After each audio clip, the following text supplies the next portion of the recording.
Osrith noticed him recognize her, but made no expression towards her. He was Bishop of Cester then? A good appointment. And he would be fair, no doubt. I would speak to the priest alone, Osrith offered, which seemed to surprise Ethelflaed, and made Osrith think that the woman had not designed this, knowing that Osrith was his aunt, which she must have. Agreed, Ethelflaed agreed, then turned to Uthod's elder son. Father Oswald, please take Osrith to the antechamber. I will have Miral turn the key on you, bang 3 times in the door when you have finished. When Miral had escorted them to a windowless room beyond the living quarters, he clapped Osrith on the shoulder. She smiled back to him, and placed her hand over his. She heard the lock scratch behind them, and it was only then that her nephew smiled at her. "Come, Aunt," Father Oswald said to her. "You must put yourself at your ease." He put an arm out to Osrith, who took it, and she sat in some fine, oak-carved chairs padded in velvet. Oswald sat in one, next to him.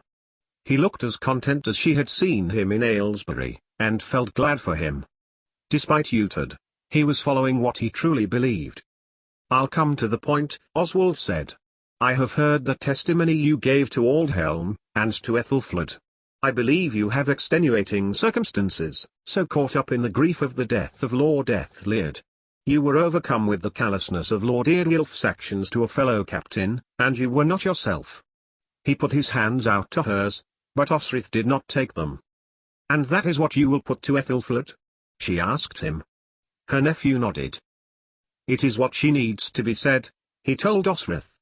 "She needs an end to this, as you need an end to this. I need an end to this for other reasons, as well as just for my position in Mercia and the honor of my guards." "And what do you mean by, you were not yourself?" "You are with child. You were with child then. I understand it changes one's outlook." "No," Osrith said, shaking her head. "Do not bring this child into this. There is another reason, a far deeper one than merely love for my lord. And one more complicated, which had kept her hand from Uhtred, and had driven her here." "Finan. May I hear it? It may help you," Father Oswald encouraged. Osrith shifted in her seat. "You were there, when I tried to save your mother's life, that day in Winchester." A brief nod, they both knew he had been. He was Uhtred then, young Uhtred, his father's vessel for all hopes and dreams. "She was your mother. Where do you stand on the events of the day?" "Honestly, Aunt?" Father Oswald shook his head. "That nothing could have been done, whether you had helped or not. You couldn't have made it worse. On the day I killed Eardwulf," Osrith confided, "I was not coming for him. My aim was for another." And Osrith got to her feet and stood in the center of the room, beginning by taking off her jerkin and then lifting her shirt over her body. Kicking off her boots, she drew down her breeches, until she was standing naked before him. What a poor sight she must have been to look at, Osrith thought, and she turned so Father Oswald could see her back, her legs, her thighs. "Say it did kill Gisela," Osrith continued, her head still turned away. "Is this a punishment in proportion to her death? Speak!" Osrith implored him. "I will have your answer, honest and true as it is." "No," her nephew replied, after some time. "No, it is not." And Father Oswald got to his feet and picked up Osrith's clothes, handing them to her, one by one, and she dressed quickly. Oswald was waiting beside her when she had finished, and held out an arm. "So you see," Osrith said, not taking it immediately, "I was aiming for your father, and I saw Eardwulf, and I realized at that moment no matter what Uhtred has ever done to me in vengeance for the death of your mother, it was nothing compared to the callousness, the arrogance, of that lord, in his quest driven by greed for the throne himself. That captain did not have to die." And then she took his arm, and Oswald crossed to the door, banging with his fist on the thick oak panels once, twice, 3 times. "Thank you for being honest with me, Aunt," he said to her, and smiled. "Does she know you are Uhtred's eldest son, in his first appointment?" Osrith asked. Her nephew smiled. "Oh yes," Father Oswald told her. "But I could not use the name my father selected for me when he disowned me. My flock would think it most peculiar." "That was Judas. Father Judas. It was Osrith's turn to be shocked, and she drew on Oswald's arm and he stepped closer to her, smiling. It matters little to me, though once it did. I thought to our conversation, our last one, a dozen or so years ago, he confided. Oswald is an appropriate name. Do you not agree, Aunt? Northumbrian King, Chester. Our beloved sent far from home, his death at the hands of the last pagan of Mercia? Osrith laughed aloud. It was indeed an wily choice of name which only a few could possibly have understood. And, as the key turned in the lock, Osrith pulled Oswald close to her, and held on to her brother's eldest child like she had not been able to on the day his mother died. You are my kin, Uhtred, she told him, calling Oswald by his birth name. You are never, and will never be other to me. 88,888,888. Lady of the Mercians, Osrith declared, as they stood before the hall, outside in the courtyard. I am sworn to your land. If you have harmed in any way those men, or had others harm them, I will kill you right here. Osrith put her hand to her cheeks, and glanced across to Aethelstan. I take it your father got out of the holding cell at Aylesbury? She whispered across to him. Aethelstan said nothing, and it was Ethelfled who spoke and pulled Aethelstan away from Osrith. Do you understand the implications of bringing yourself forward with confession of this deed? It was Aldhelm speaking now, and he stood between her and Ethelfled. Best place, Osrith thought, as she tried not to look at everyone assembled before her, everyone who was at Brunanburh. Her brother would be there of course, his men, Ethelfled's household guard. There would be her mercenary men, Miral, Elfrith and Constantine's lords. Even the servants would be squeezed amongst them. I do indeed. It is because I am of Mercia that I come before you today. Fellow mercenaries, she continued, sensing Ethelfled's irritation. It is because I served the Lord before this lady. They could make of it what they wanted. She meant Ethelred, though many might think Uhtred, that I acted beyond the law. I should have brought Lord Eardwulf back to Aylesbury for trial. I did not, and acted out of love for my lord, with emotion, not my head. Look out to the people, Osrith told herself. Make them see you mean all of your words. It is under these circumstances, Osrith continued, that I bring myself to the justice of the land that I love, to have its judgment against me. I would have my lady understand, and here Osrith turned to Ethelfled, that all I did was what I thought was the good of Mercia, the land I served, the land I am most proud to have given those years of my life. And at this, she stepped back, not without catching Miral's eye. He did not have to nod and smile at her, but in doing so, it made Osrith feel the most sure she had ever felt in offering herself up to Ethelfled rather than return to Deheubarth with high will. Father Oswald then crossed between her and Ethelfled. He said nothing to her, but stood before the people with a comfortable, well-practiced manner. I will hear your oath on the book, Father Oswald told her, and placed in his hand a copy of the Bible. It had a lattice-work inscription on the front of it, and Osrith recognized it as one of many Alfred had commissioned to be sent to all bishoprics in the country. Do you swear, on the book of our Lord, and his holy word, that all you confided to me was truth? Osrith stepped towards her nephew, looking between the Bible and his face. I will swear, Osrith said, but I do not recognize this book, she continued. Osrith.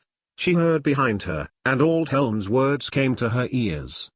You will play a dangerous game. I believe you carry with you a book just as holy? To give him his due, Oswald was unmoved.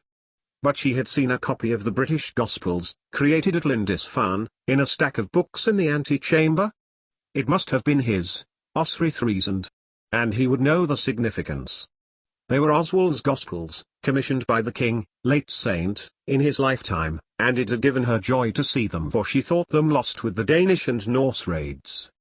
What is she doing? Hissed Miral from within the crowd. They are the Gospels of Iona, we said to Angus and Phelim. She is showing she is a true ally to Alba, and Constantine. The gold shone up from the pages and Osrith smiled at the illuminated pages. Even Ethelfled could not object to these, so famous that they were. that even her father had used much gold to locate their whereabouts and bring them to Winchester. He had failed, and they had been with St. Oswald in his burial tomb in Bardney, and Osric had been delighted to pass them on to the Bishop of Lichterfeld, who had clearly passed them to the Bishop of Cester. "I know," Elfrith told him, reaching for his hand for a moment. "She is proving she is of Mercia. Our servant Osric," Father Oswald spoke, loud and commanding. "On these our most holy Gospels, do you swear your testimony to be true?" Osric lowered her right hand to the pages, hardly daring to touch the centuries-old parchment with her palm. Then, she placed her left, her damaged hand, over the right, and Oswald placed his over hers. "I do," she said, making sure she was loud enough for everyone to hear. "Then, I will say this," Oswald said, holding the Gospels high, and at an angle for all to see. "I have heard your confession. The Witan of Our Lady Ethelfled have convened. And you are guilty of the killing of the Lord Eardgulf." "Good," thought Osric, as a murmur went through the crowd. She glanced down, and noticed there was more than a murmur, a figure was pushing themselves through the crowd. She stood at the edge and looked across to Father Oswald, glancing at Ethelfled, and then at Ethelstan, who was standing beside his own aunt. "No," Edith protested. "No. If she is guilty, it is because of her love for the Lord Ethelred." Osric turned her head. This was what Ethelfled had wanted to be kept from public ears. But the victim's sister was here, and having her say. "This warrior," Edith continued, "did act out of grief for her lord. And what grief it was! I witnessed the murder of the Lord Ethelred." She was addressing all of the crowd now. "I saw how my brother tightened the tourniquet of bandages around the skull of our Lord, crushing it beyond any hope of life for him. I fled," Edith continued to nod around at the crowd, "to defend my lady's daughter from a marriage to him, so he would become lord." Not what Ethelfled would want shared. Yet, she had shunned Edith too, when she could have had a governess, a caretaker, of Elfwin, but she had chosen to drive her away and, ultimately, into the arms of her lover, Eutard. "If Osric is guilty in the eyes of the law, then she by my hand." At this, she raised a milk-white arm and held a dainty hand towards the Gospels. It was shaking a little, as Osric's had been. No simple words scratched into cleaned cow skin. These were the words of God made physical so they could be seen by all. "I swear here," she said, and Osric admired her humility, for the woman had reined herself in suitably to be acceptable when she bowed her head to Father Oswald. Osric's nephew held out the Gospels to her and she placed a hand steadily above the pages, not quite touching the page, then placed her left one over her right, as Osric had done. Father Oswald placed a hand on top of Edith's flame-red head and said a small prayer, closing his eyes as he did so. The congregation waited until he had removed his hand, and Edith bowed, and moved off back to the crowd. Ethelfled, meanwhile, had taken a few steps to Osric and spoke near her ear. "If you think coming to me with this confession now will save you," she hissed, "think again, for my judgment will not make a concession for your condition. You know I cannot hang a pregnant woman." "Whatever your judgment, I would see this pregnancy through," Osric hissed back. "Lodge the child with its father and then submit." Osric turned her head. "What you fail to understand, Ethelfled, is that I am a warrior first and foremost. My sword is my life, defense of my lord is my purpose." Around them, people heard their words, if not all understood them. "And I failed my lord Ethelred when I acted in haste and did not allow Eardgulf to live to stand trial." Osric glanced at the crowd. "They need to know your judgment, lady," she added. Now Edith had disappeared. Ethelfled stood upright, and walked across to the front of the steps. Father Oswald closed the Gospels and stepped backwards. "We have heard all," Ethelfled told her people. "In light of new evidence, a Witan will be called. The accused," and here Ethelfled turned her cold gaze to Osric, "will remain here, under guard until we reconvene.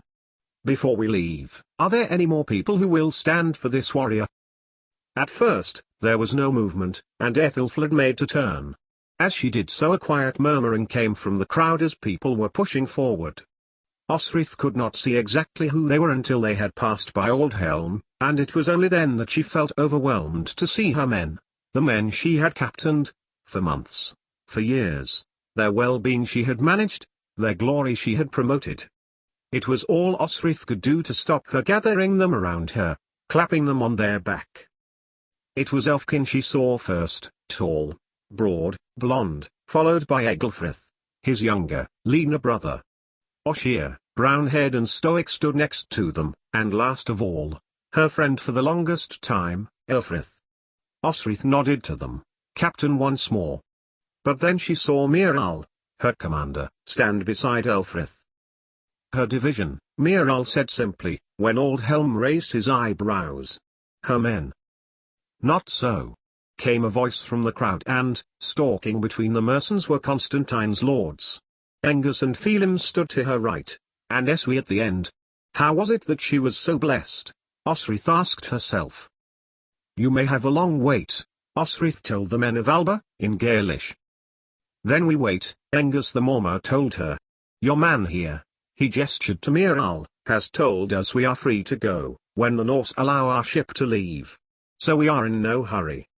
Osrith nodded, and then turned to Elfrith, and said the same.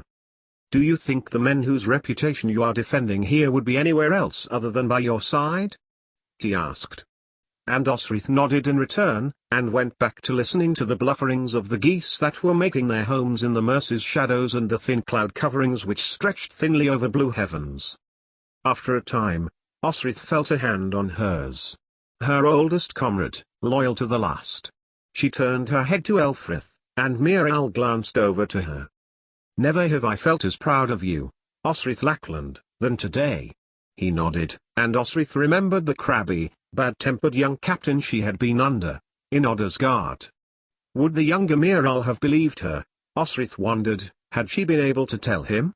She laughed to herself. Just once. Elfrith leaned across to feel him. The Pitlander looked back to him, narrowing his eyes, and narrowed his lips. There was Catrarch, as well, he conceded. Northumbrians, nodded Elfrith, nodding to the man. They waited,